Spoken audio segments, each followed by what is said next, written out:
नमस्कार, राम राम। आज का विषय है कि वशीकरण। लोगों में सुना जाता है कि एक संत हैं रामपाल जी महाराज, तो उनके यहाँ जो भी लोग जाते हैं वो वहाँ का भंडारा करते हैं, या उन्होंने खीर खाई थी उस समय जब रामपाल जी महाराज आश्रम में थे। उस समय लोग जो भी वहाँ जाते थे तो लोगों का कहना है, जो कि मीडिया में बताया गया था, कि रामपाल जी महाराज दूध में नहाते हैं और उसी दूध से खीर बनाई जाती है, और उस खीर से जो कोई उस खीर को खाता है वो उनके बस में हो जाता है, मतलब वशीकरण, उस पर वशीकरण हो जाता है। तो ऐसा सुनने में बहुत ही आता है कि वो खीर खाई थी तो फिर वो उनके बस में हो गए थे, तो वो ही उनके बस में ही रहे आते हैं, बाकी फिर वो किसी की सुनते नहीं हैं, वो उनके बस में रहते हैं। तो मैं उन लोगों से ये पूछना चाहता हूँ कि अगर ऐसे कोई बस में हो जाता है तो वो मुझे बताएं कि जब 2014 में गुरुजी पर जो षड्यंत्र हुआ था, जो कांड हुआ था आश्रम में बरवाला में, तो गुरुजी को पुलिस गिरफ्तार करके ले गई थी।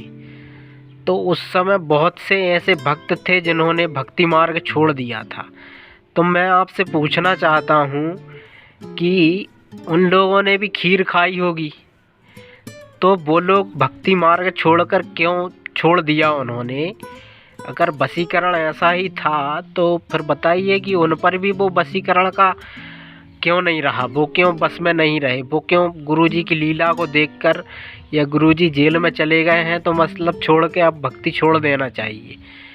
भाई ऐसे तुक्केबाजी नहीं चलेगी। आप मुझे बताइए कि ऐसे वशीकरण होता तो जो वैज्ञानिक विचारधारा के लोग हैं वो ही एक तरफ ये कहते हैं कि ऐसे किसी पर वशीकरण नहीं होता, और वही जब दूसरी तरफ संत रामपाल जी महाराज की बात आती है तो फिर वही लोग कहते हैं कि नहीं वो बस में हो गए। फिर दोगली बात क्यों करते हैं कि मतलब वही जब विज्ञान की बात करते हैं तो कहते हैं ऐसे कोई किसी के बस में नहीं होता, बस में हो जाता तो ऐसी बात वैसी बात, लड्डू खा लेते हैं तो बस में हो जाते हैं। भाई यहाँ ज्ञान की बात है, जिनको ज्ञान की चोट लगती है ना वो फिर ज्ञान की बात ही करता है। अब तुमको तो बस वही संसार के रीति रिवाज नियम निभाना है, तो तुमको बस वो बात है, धर्म के ग्रंथों की बात पसंद ही नहीं आती। कहते हैं कि राम नाम कड़वा लगे मीठे लागे दाम, दुविधा में दोनों गए माया मिली न राम। वही कहानी बन जाती है। तो भाई सोचो समझो, ज्ञान को समझो, गहराई में जाओ। है भाई वशीकरण होता तो वो लोग छोड़ के नहीं चले जाते गुरुजी को। हैं मतलब कुछ भी हर कुछ पेला पाली करते रहते हैं, ज्ञान के लिए बैठ के वार्तालाप करना पसंद नहीं करते। कहते हैं तुम्हारा ज्ञान तुम्हारे ही पास रखो। अच्छी बात है भैया, हमारी कोई इतनी अटक नहीं रही है कि मतलब हमारा ज्ञान, हम किसी को ज्ञान ज़बरदस्ती पकड़ के ज्ञान दे रहे हैं। भाई हम किसी को ज़बरदस्ती तो कह नहीं रहे कि भाई चलो आप चलो वहाँ पे जाना पड़ेगा, नहीं मजबूरी जाना पड़ेगा। मतलब आपको लगेगा कि हाँ भाई सही है तो आप आइए, तो कोई ज़रूरी नहीं है। तो भाई विचार करिए उस पर, पहले उस ज्ञान को समझिए कि वो कहना क्या चाह रहे हैं। कहीं कोई बात शास्त्र के विरुद्ध तो नहीं है, उसको चेक करो।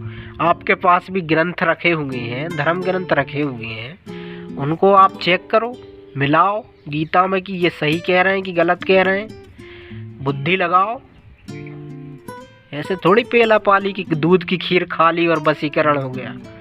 वशीकरण कोई मुझे करके दिखा दो, कोई दूसरा वशीकरण करके दिखा दे मुझे मंत्र लगा के। तो भाई पहले वशीकरण की बात ऐसे हर कुछ नहीं पेलना चाहिए। बस में हो जाते वो लोग क्यों छूट गए जो गुरुजी के, जब गुरुजी जेल चले गए थे तो क्यों छूट गए, क्यों बस में नहीं रहे? बताओ, जवाब दो मुझे भाई।